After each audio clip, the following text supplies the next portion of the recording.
আপনারা সবাই দেখেন কিভাবে স্নিগ্ধা অসুস্থ দেখে ও কম্বলের মধ্যে শুয়ে আছে, আর মাইজা ঠিক ওর গার উপরে যেভাবে শুয়ে আছে।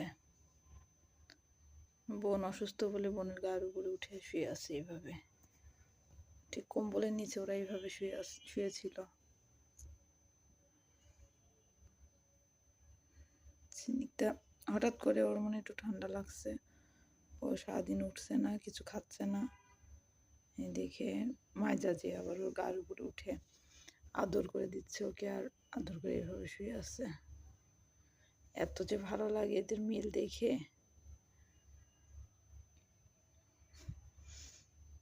অনেক ভালো।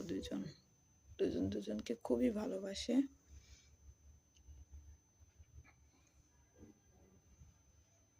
মাইজা, মাইজা, বোন অসুস্থ তাই বোনকে আদর করে দিচ্ছ? আদর করতে যাবো, ঘুমিয়ে এসে গেলা? আচ্ছা ঠিক আছে, তাহলে তোমরা ঘুমাও।